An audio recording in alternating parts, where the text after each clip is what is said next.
Hello, everyone. Welcome to today's episode of the podcast. I'm joined with an amazing guest, Mr. Pepper. Pepper, how are you today? I'm very well, thank you, and very happy to be here.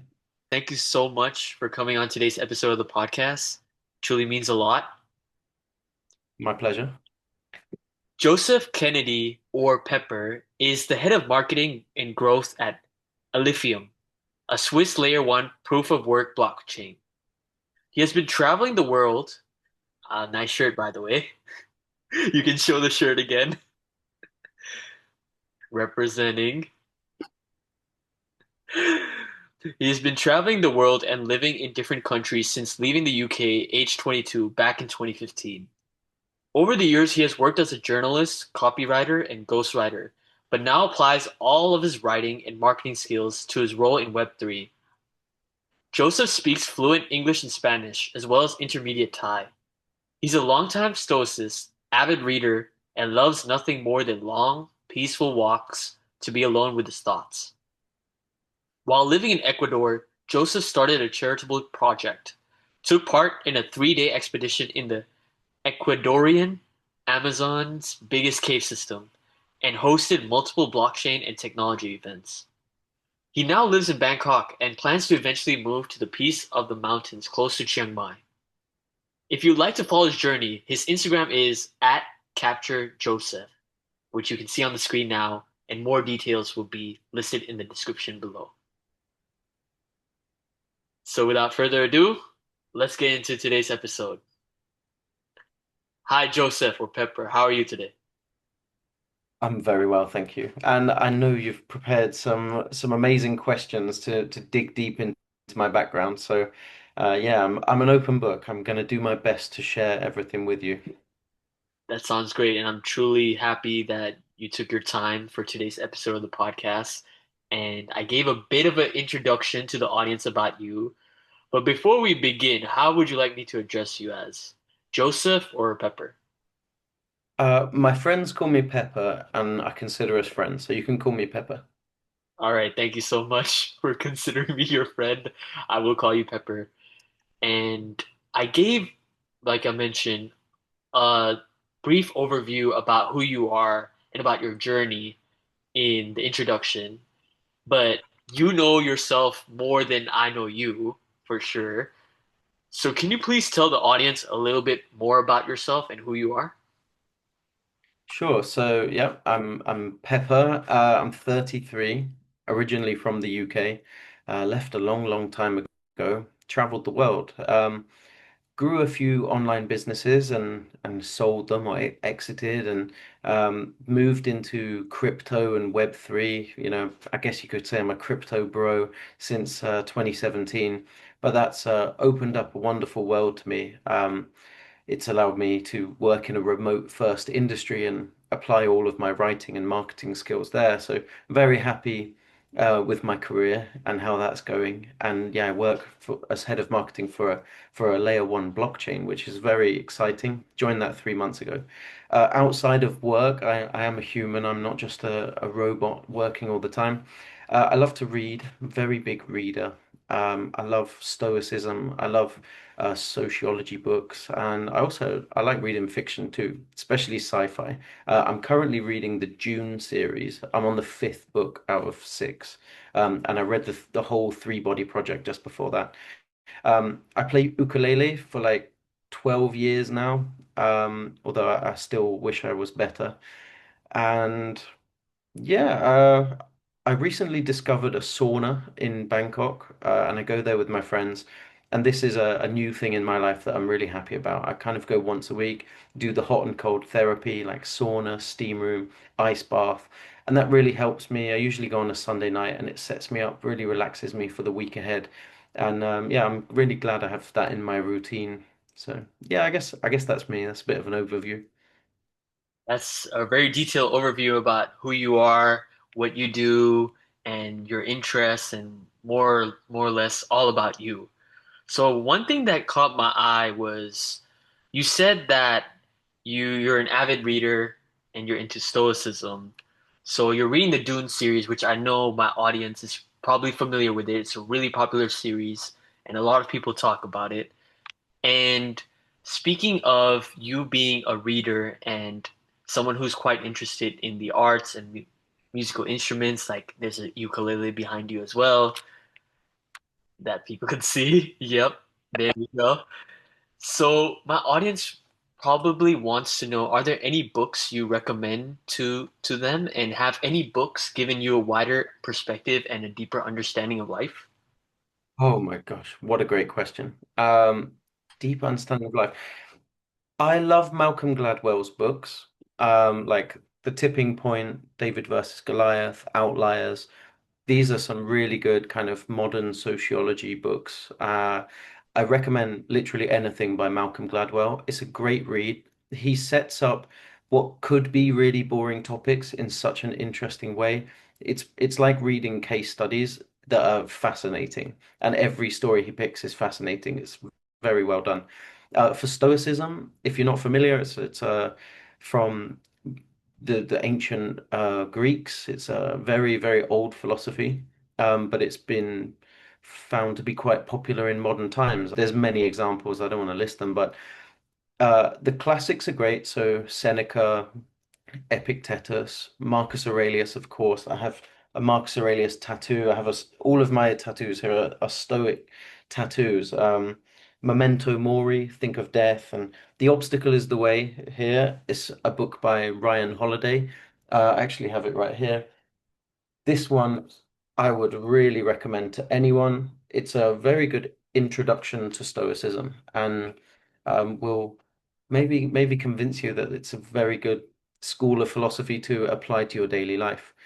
As for fiction, or perhaps semi-fiction, as these books claim to be based on reality, but I think they've been mostly debunked. Um, Papillon by Henri Charrière, originally in French. I think it's the first or second biggest French book of all time. And there's a couple of movies, but the book's incredible, poetic prose. It's such a joy to read. And Shantaram, I blanked on the author's name, but Shantaram is about a convict who escapes prison in Australia and manages to make it to India, and he lives for years in the slums of Delhi. And it's just such a gritty book. It's a two-parter. I think there's a third part coming in the future, but Amazon did a series which was wonderful, and it got cancelled because not enough people watched it. But yeah, those are my main books. Yeah, Malcolm Gladwell, Ryan Holiday, Shantaram, and Papillon. And yeah, those are great. Thanks a lot for the recommendation. And so that's for the book side. And probably the biggest kind of thoughts that come to mind and like questions that people may have popping up after the introduction is a lot about your journey. And this podcast is all about highlighting journeys, highlighting uniqueness. And I mentioned a little bit about Ecuador and how you left the UK at the age of 22 in 2015. So that's almost 10 years now. So what would you say is your surreal journey? Because everyone has a different journey. And how would you say your different is unique to yours? What is your surreal journey? Wow, that's that's a tricky question, but yeah, the reason I left was that I was just deeply unhappy. I didn't like my job. I wasn't that happy in my living situation. I didn't make enough money to have much of a social life or do much entertainment, and I kind of felt like trapped. So my choices were like stay in that miserable situation or liberate myself. And so I kind of run this idea by my parents that I was going to start an online business, try and make money online. I'd read a few blogs about digital nomads. It was a new term back in 2014, 15.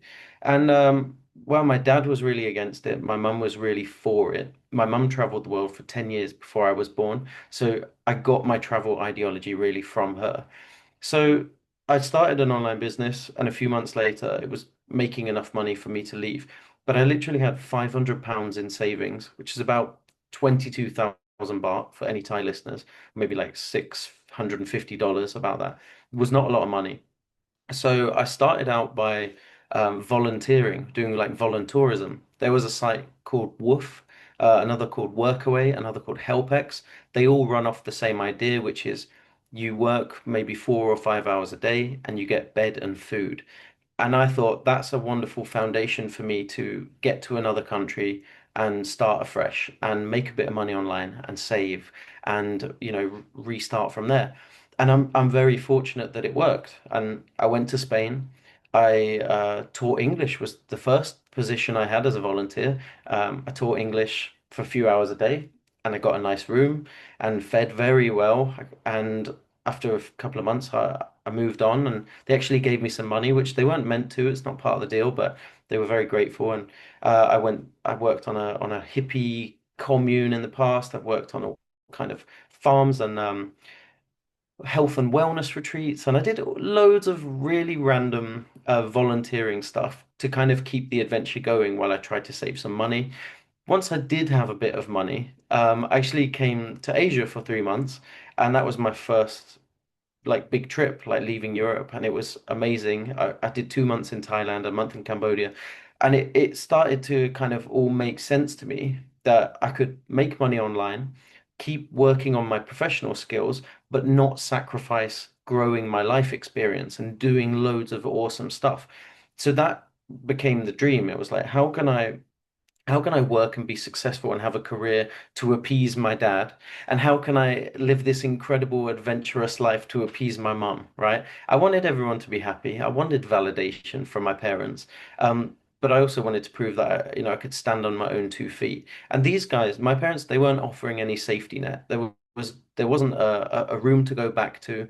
It was very much like, I'm leaving and I'm not planning on coming back. So support me or don't. And I'm lucky it worked out. And along the way, I've done other jobs. I've been writing as a copywriter and ghostwriter for over 10 years. But I've taught English. I even worked in a call center in Czech Republic for a couple of months, just because I needed to get some cash in. I've done loads of random stuff. But my kind of journey has always been for me about serendipity. And I love this word. I'm so attached to this word. It's like if you're not familiar, serendipity is like um encountering like an unplanned or fortunate discovery, right? But it's really just about how you frame the things that happen to you. And I'm very good at framing the things that happen to me in a positive way, finding the opportunity in everything, which is why I have the obstacle is the way tattooed on my arm, because the obstacle is the way, but whichever way you want it to be, right? It can be an opportunity or it can be a hindrance. And I think a lot of people talk about serendipity without realizing it, right? They say you got to be in it to win it. You make your own luck. You got to put yourself out there. You got to kiss enough frogs. All of those things, those quotes, idioms, they're all talking about serendipity. And I see it as something that rewards the adventurous, the prepared, the journeyman, somebody who sees their life as a bit of an odyssey and a really long journey. Really needs to embrace serendipity and see that everything that happens, every unplanned event, has some wonder in it, some opportunity, and a way to maximize life's joys and to either take for yourself or give back to others. And so my journey has really been about that. And I'm sure we'll get onto the kind of charity stuff in Ecuador, but that was a real evolution for me, where I'd had the kind of hedonistic part of my journey, where it was all about uh, soaking in the fun and the newness and the enjoyment. And then there was a point where it was more about engaging with communities and cultures and learning languages and being part of something. And then the third level for me was giving back, and that really happened for me in Ecuador. But I think I've over answered that question. Perhaps you have another question. No, that was actually a great answer to, your journey because there's obviously been a lot that has happened over 10 years and you've kind of got into it in a little bit.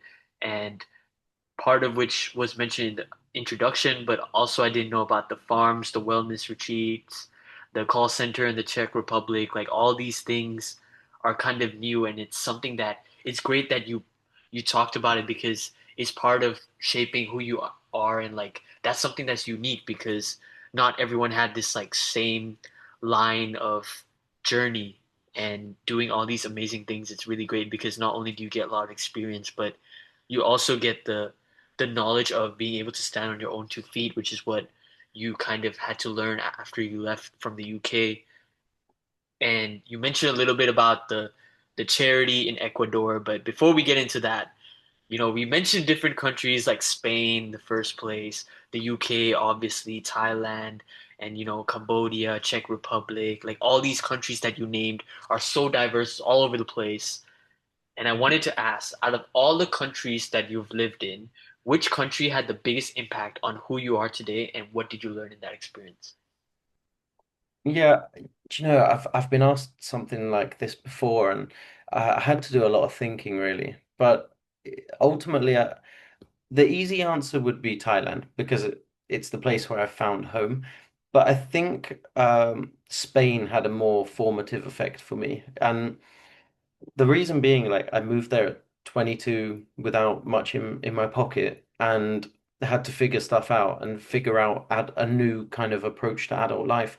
And so I feel like I became a man in Spain. And I was there for like 2.5 years, taught English in different places, worked on my online business, and did the Camino de Santiago, which is like a 900 odd kilometer hike across Spain. That was a real like spiritual journey. So there was a lot of self-development that went on in Spain. I lived with some wonderful characters. I worked with some wonderful characters. I did hard manual labor. I worked an olive harvest. It was really great character building, and it gave me a really good foundation for all the adventures that came after it. So like I'm always very grateful to Spain in how it helped shape me. Obviously, like the language helped as well. Um, but Spain's a wonderful country, and I feel like it's really misunderstood, especially among Europeans who, or maybe among British or Americans, they see Spain as a giant coastal resort, whereas the real beauty and magic of Spain is the inland. And so I spent most of my time on the inland. The coast is so commodified, it's tacky and plastic, and British people have a large role to play in that happening, unfortunately. Brits have quite a bad reputation in Spain. But I never really encountered that any hostility because they saw that I was a bit different, right? I'd be in a small town in interior Spain trying to achieve something, and it was really good. People were very welcoming and embraced me, and yeah, they nurtured me and helped me become a man. I think by the time I left Spain, I had that previous kind of misery or dark cloud hanging over me that I had when I left England, it was gone. It was gone by the time I left Spain. I was a really joyous person and felt like confident and prepared for the world. So, yeah, again, I've over answered. I'm sorry. I have a tendency to ramble. No, it's great. It's great that you're giving the audience a deeper detail on each experience, which is really great because they probably might have heard Spain a little bit and a little bit about your experience, but it's good that you go into more depth because you're being really transparent, and that's what, this podcast is all about, being transparent about who you are and your journey, which is incredible. And I thank you for going into more detail. And you mentioned at the end, you said like you kind of changed as you moved from the UK to Spain. Was it more or less like the environment that kind of changed, or did you approach life in a different way? And what was it like leaving at that young age, at 22? What were you hoping to find or learn on that journey after you left the UK at the age of 22? And what made you decide to go for it? Like, what made you not second guess it and just take that risk? I mean, the alternative was far worse. But I wanted to find like a really good reason to live and to have a wonderful life of joy and adventure. The alternative just seemed terrible to live a really monotonous, just unfulfilling life in my hometown. That was the nightmare scenario for me that I was trying to escape, and I'm so glad that I did. But travel is transformation. Every day you're away from your the environment you grew up in, you are transforming. You can't do anything about that. The story of where you're from, where you're with your friends and your family, that story continues forever. You're just not a part of it in the same sense. Your character has left the TV show, and it may come back for like a feature episode or something, but their story continues without you, and your story goes off. It's a spin-off, and you go on and you do these magical things, and it grows you as a person. And there was times early in my travel where I was really challenged by the question of where to go next. That was a massive dilemma that really weighed over me. There was like financial constraints. There was places I simply couldn't afford to do. Visas, weather, if it's like it's October, November, and I want to move countries, I don't want to be heading into a country that's deep in winter. So I had a lot of things to do, and it all boiled down to this question of like within us, there's 1,000, 10,000 potential lives. Which one will you live? And so I had to be very intentional about where I went next. But often the universe decided for me. And I mean, I can give you a quick example. It's like I was living in Morocco for a while, and when I left, I took a flight to Warsaw, and I was taking the bus down to Budapest, where I had a friend who'd offered me a spare room. And on the bus journey, it went through this city I'd never heard of called Brno in Czech Republic. And just from the bus, I I was like, this is the most spectacular, beautiful city I've ever seen. How have I never heard of this place? And so I just got off the bus and I stayed there for 13 months. It it captivated me. And I only have good words to say about Brno. And anyone I know who's been there, we bond. That was actually a really interesting story. I was very intrigued by the story that you shared just now because, like I mentioned, like this podcast is all about sharing stories, sharing uniqueness, sharing journeys. And I know that you probably have a big story when you talk about your life in Ecuador. So I touched upon this in the introduction and the 3-day expedition as well. Hearing about the 3-day expedition, you decided to go for it. You decided to join the 3-day expedition in not only a cave system, but the Amazon's biggest cave system. So why did you decide to join this 3-day expedition? And did you have a goal that you had at the start of this expedition? Right. To get there, maybe I need to give some pretext. Um, when I moved to Ecuador, I started YouTubing about it, right? About the country, about the places to visit, travel content really, and some informational stuff. And the channel picked up followers. I got a couple of thousand followers. It opened some doors.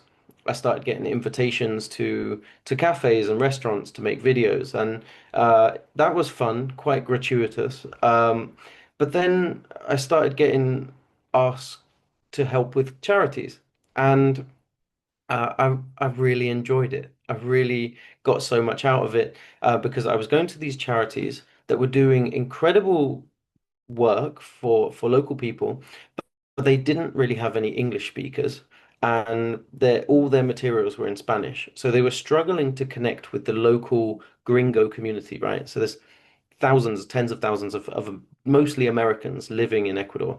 Those Americans want to help, either with money or with time and energy, but they were not connecting because of language. So I basically offered to be a bridge between them and translate all of their materials and create a kind of little documentary about every charity in English with subtitles and built a community of gringos who wanted to help.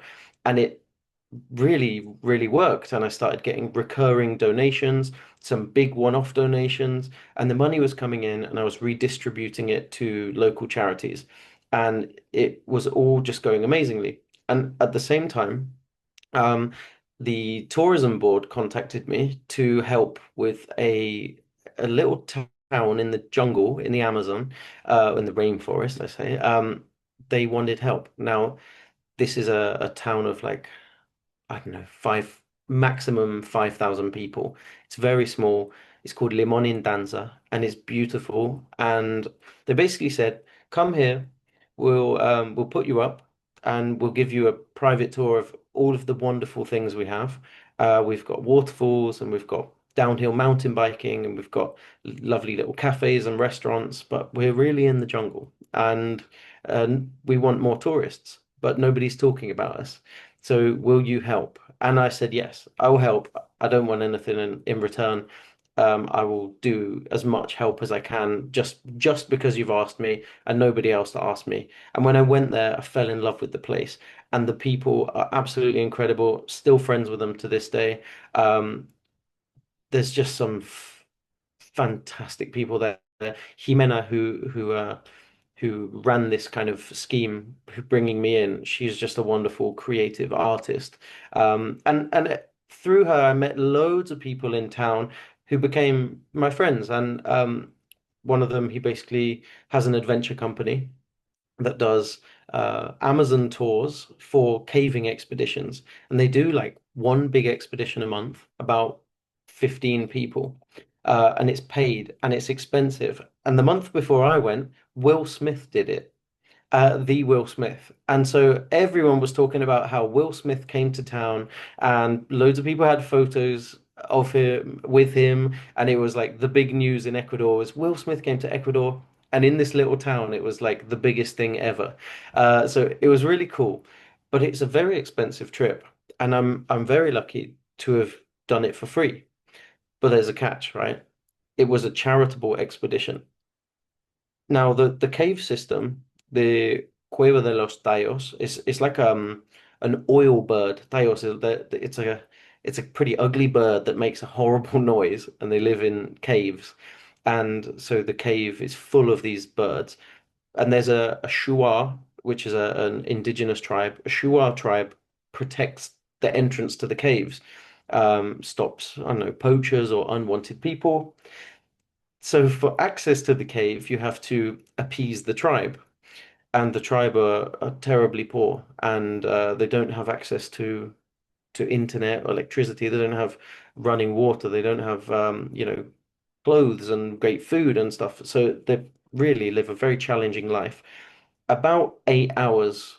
It's about an 8 hour journey from civilization to get to them. It's a couple of hour drive to where the road ends. It's an hour on canoes into the Amazon, and then a 5 hour trek to get to their village. Now we did this with 2 tons of donated materials. 15 people. We each went out with a mission to get donated materials. My job, which I offered to do, was for school equipment. I managed to stock the school for 2 years worth of materials, of books and pens and other kind of rulers and school equipment. And again, that was all helped through the charity network, paid for by donors. And most incredible thing. So we took all this stuff on canoes, and at the other end of the canoes there were horses and villagers waiting for us to help get this stuff. But we were carrying so much stuff. I mean, it was 5 hours carrying a lot of weight. It was so hard. It was an unbearable. And the some of the hills like this, and it's muddy jungle. You take 2 steps forward, you slide three back. It's incredible. Once we got to the village, we did like a 5 hour ceremony with them and played games and gave them the donations. It was amazing. And then they finally let us to the caves, and we got in there about 10 p.m. I think is a 150-meter drop. There's no that you cannot walk into the cave. The cave is a huge opening in the ground that drops 150 meters. The only way in is to rappel in, to abseil in. And it's terrifying. It's one of the scariest moments of my life because if anything went wrong, I was dead. But we got in there. It took a couple of hours to get 15 people in there through that on the abseil, and then another hour hike inside the cave, another rappel inside, all the way to the end to get to the campsite, which was in a gigantic cavern like the size of a football stadium. And there are harmless spiders and scorpions in there that are white. They've never seen light. Um, and some translucent. other insects. It was incredible. But the whole time, there's this awful sound, rah, rah, and it's thousands of oil birds screeching. Then you've got the bats, and oh my God, and it stinks in there, but it's so adventurous. Then you've got like some cracks in the caves that create natural showers, so you are able to shower and clean yourself in there. We took food. We had a chef. We took a chef, a local cook, so we were well fed. But inside the cave is about I believe 5 kilometers deep, and you can do a loop trek, but it's no loop you could even imagine. You're down, you're up, you're sliding through holes. You got to climb up waterfalls. There's gigantic granite steps 4 kilometers underground. It's absolutely ridiculous. Neil Armstrong went there. There's a very famous picture of him with a stalagmite, and everybody recreates the photo. And yeah, we were in there for 2 nights, 3 days, and in the dark. We just had our head torches. There's no natural light in there. It's it's very disorienting. It's hard to sleep. You have no idea what time it is, and they encourage you not to check your watch. Don't check the time. It's the most incredible adventure. And then at the end, you do it all in reverse. You hike out, you climb up, you get out, and it's a wonderful feeling getting out. And then you have a several hour jungle trek back to the river, back to the canoes, back to the truck, back to the city, and then it all feels like a dream. And it takes a few days to kind of readjust. But it was arguably one of the best adventures, well, 100% one of the best adventures of my life. Um, yeah, I couldn't recreate it if I tried. It was organic, it came through sheer goodwill. The invitation came through my charitable efforts, and I'm very, very grateful that we were able to do it and help that tribe as well. I think I've pretty much covered the whole story there, but the video of it was a bit of a fail. So I was doing this YouTubing because I got the video up to the cave and after the cave, but nothing in the cave because I couldn't record a thing in there. It was way too dark. Wow, that's a very detailed and very interesting story. I mean, thank you so much for sharing. It was really great, and I could see how much this expedition meant to you, the way that you explained it, every single minute detail. It just shows that even if it was 3 days, that you managed to gain so much experience and so much value Yeah. from the 3 days. But it seems like a very interesting experience, one that you can't recreate, obviously, like you mentioned, and it's a once in a lifetime experience. Would you agree? Oh, 100%. Yeah, I couldn't recreate it. It was, yeah, it was life-changing. Now, that's one side to it that we talked about, and going on to the other side, which is about the charity that you started while living in Ecuador. So we have the adventure side, but more or less kind of the charitable side. What inspired you to start a charity while you were living in Ecuador? Like, what was the driving force and the motivation for that? I think it was about ethics. I started the YouTube channel as a way to kind of share my adventures, and it grew faster than I thought it would. And then it started making money. And I'd never factored in the fact that that could possibly happen. But the viewers start wanted to give me money. They were asking, where's your buy me a coffee or, whatever. So they wanted to send me money, but I didn't want any money. The problem is once you have sponsors or patrons or whatever, they kind of own you. They own your direction. And if they don't agree with what you say, then they withdraw their funding or they kick up a fuss. And so I kind of really wanted to keep the channel as mine. And I didn't want to make a profit on it because I wasn't doing it for profit. So I let the funds build up a bit, didn't touch them. And they were sat there in this like buy me a coffee kind of thing. And I was like, what could I do? And then yeah, I got introduced to some people doing charity work and started making videos about the charities and giving them money from the pot. And it was really helpful for them. And I was able to literally share in the videos, what does $100 do for this charity, right? So being able to do that, like what can a $100 impact have for this small charity? And they would tell me with, really incredible detail what they would do with that. They could feed 25 families for a week. It was incredible. Like the work, like one charity, for example, another one, they could have ten children for a month for their after school club to keep them away from gang violence. It really went so far. And I think when people really connected with that, um, the idea that the dollar in the US doesn't go very far, but the dollar in Ecuador, which it uses the dollar too, goes really far. And so it worked, and then people wanted to donate more. People wanted to physically volunteer, so I ended up sending viewers to become volunteers at these charities.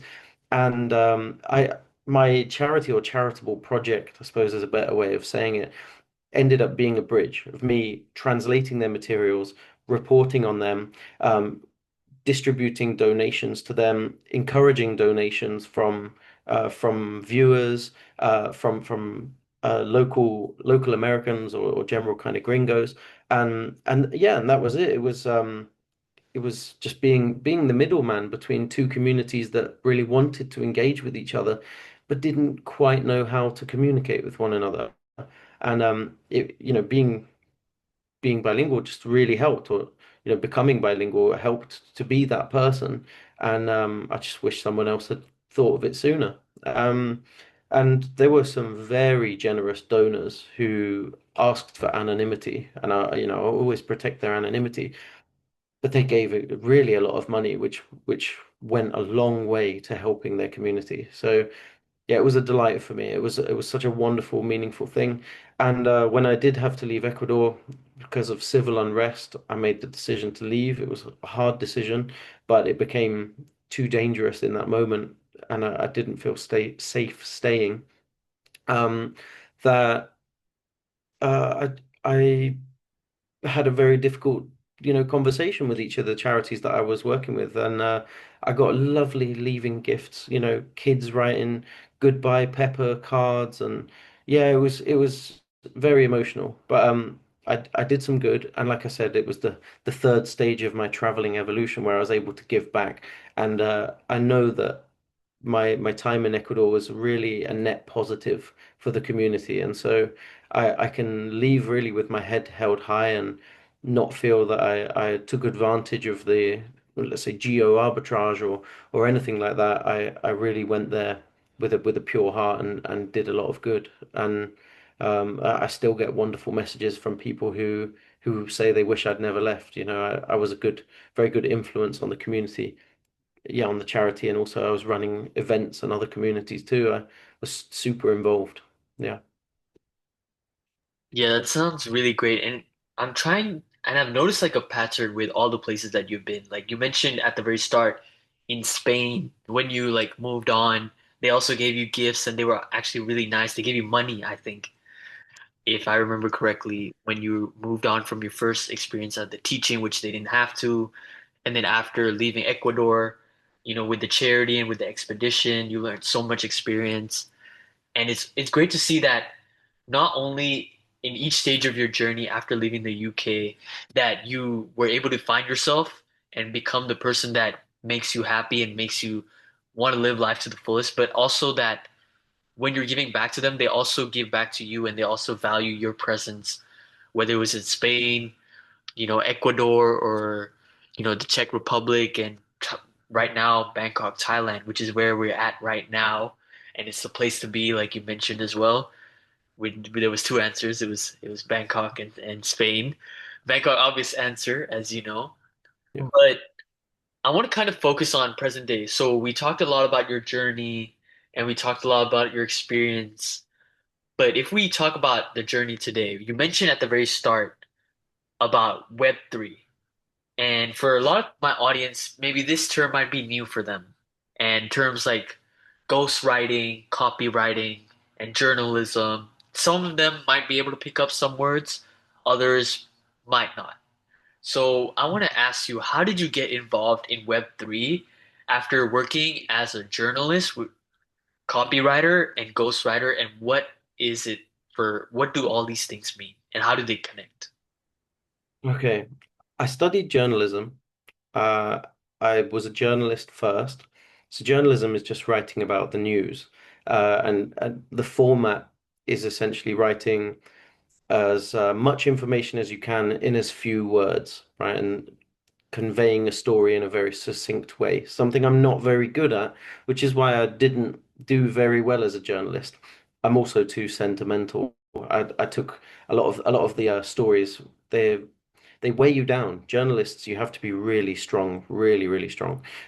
So I ended up in marketing, in eco marketing, sustainability, environmental, clean tech, green tech, and it was very interesting at that time. A lot of innovations in that space.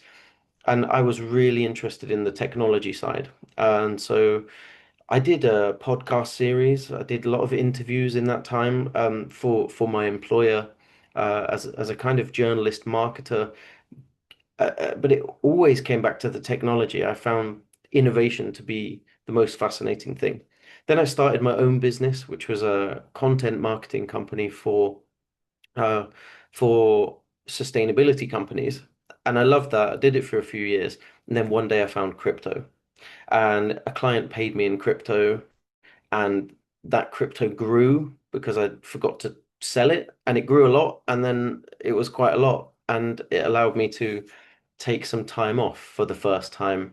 And it was very interesting, and I suddenly just dove in to crypto, Bitcoin and blockchains and all this stuff, and just took that time to really educate myself on this space. And it wasn't long before I started to get kind of work opportunities in the space, writing. I was a writer and marketer, and I found some nice work. Now, the first job I did was very low paid. It was almost free. It was more of a nominal sum. I was writing for Decentralized Africa, and it was an initiative to help people in Africa embrace cryptocurrency and crypto wallets as a way to overcome um, Western Union and predatory remittance fee systems and cross-border challenges. And it was really cool. It was really, really cool. And I saw the global potential for it. And so I just stayed in that industry. I saw that this was one way that technology was going. I mean, right now it's going towards AI, but for the last, until 2 years ago, I'd say there was a good 5 year run where all everyone could talk about was, can we do this on the blockchain? Do we need a token? Do we need a crypto? And it was so exciting to be in that. And I was part of the Wild West, or the crypto casino, some people call it, and applying my writing skills there. I was writing white papers and blogs and articles and social media. And then there was a trend, it is still a trend, called founder-led marketing.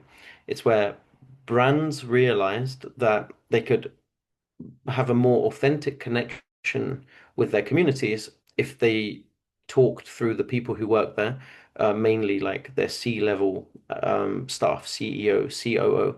So a lot of projects decided to be, have a customer facing figures. So it's not just some guy in a suit in the boardroom whose little photos there on the About Us page on the website. It's actually the COO getting on podcasts, talking on the whatever kind of interviews and YouTube. He's writing articles, he's tweeting to the community. It's public, building in public.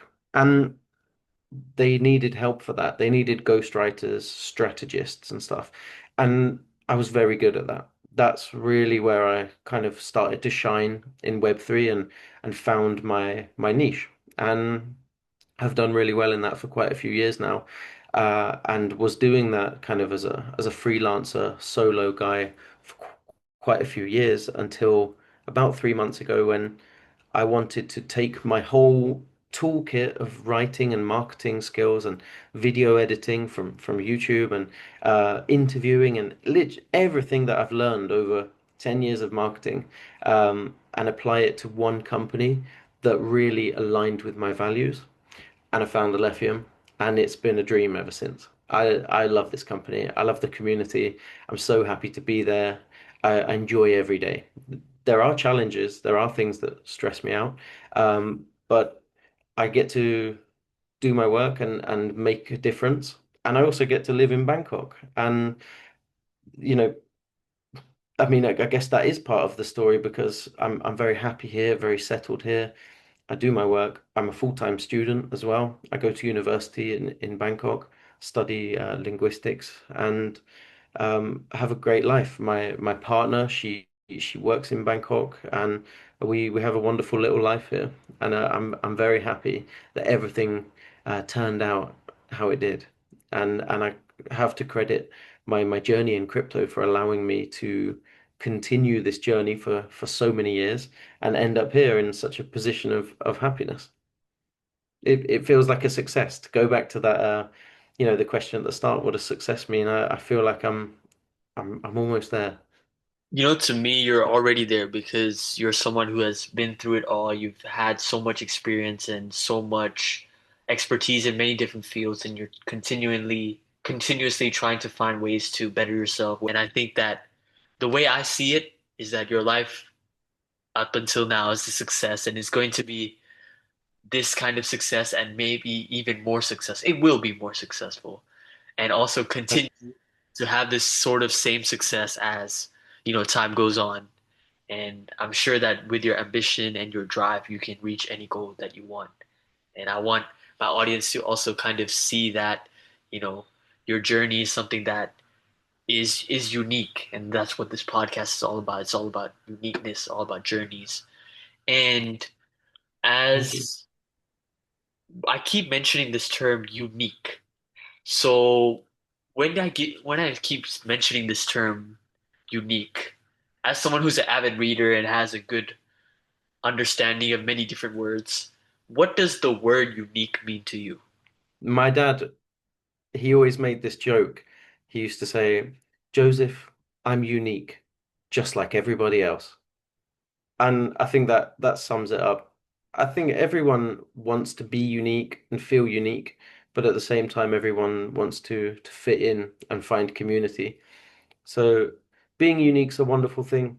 It's what differentiates us from each other, but we also need to find our similarities and crossovers to connect with one another. So I think being unique is a good thing, but it maybe has its limits. So yeah, it's a very tricky question. Thank you for the great question. That's a good little philosophical one to take away.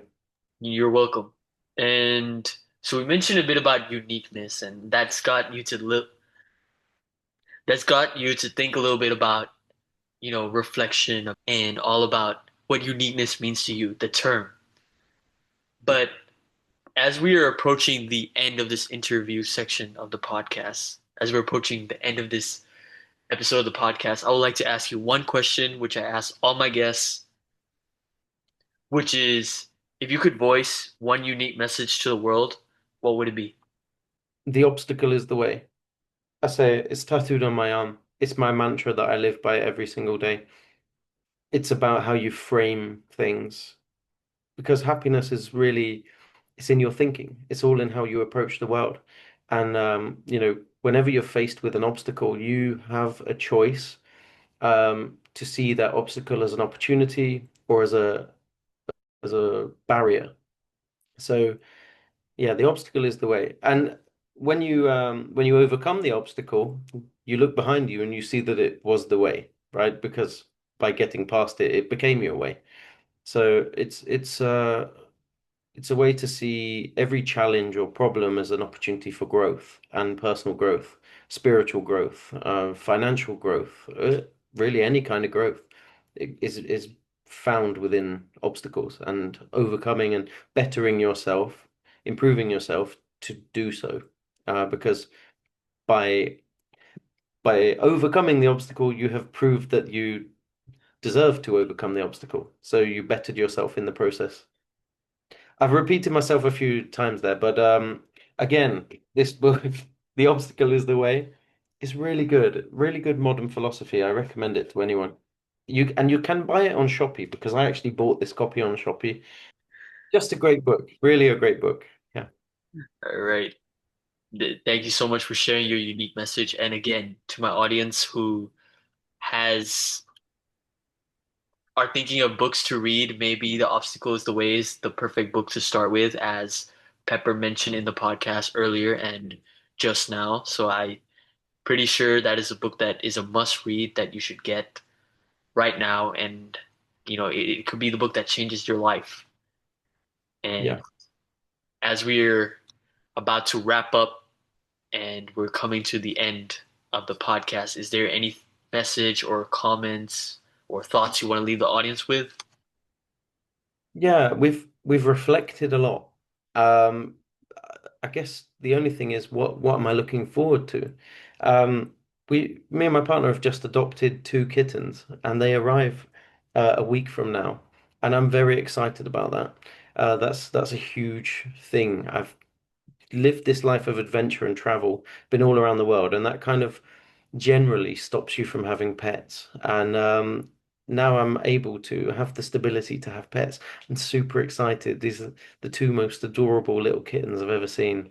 So yeah, that's it. I think one piece of advice I will leave you with, it was from an old friend. They said their key to happiness was always having stuff in the calendar to look forward to. Empty calendar is a surefire recipe for sadness. That's actually a great thought that you left the audience with. Yeah, And it's one that I hope that people have a think about and kind of reflect. Like you said, we've done a lot of reflection about your journey, about your whole experience, and about what makes you unique. And you are unique, Pepper, just as everyone else who has come on the just podcast and everyone else who's watching the episode. So if you haven't already done so, if you did enjoy this video, please make sure to like, subscribe, and share this video with anyone who you think might benefit from learning about Pepper, about his journey, about his advice, experiences. And I truly believe that your journey, your experience is super unique, as with everyone else's. And I totally recommend everyone who has watched the end of this episode to check out all my other episodes. And if you did enjoy this episode, like I mentioned, as well as other episodes, please make sure to like, subscribe, and share this video. And I'll see you all for the next episode. Goodbye.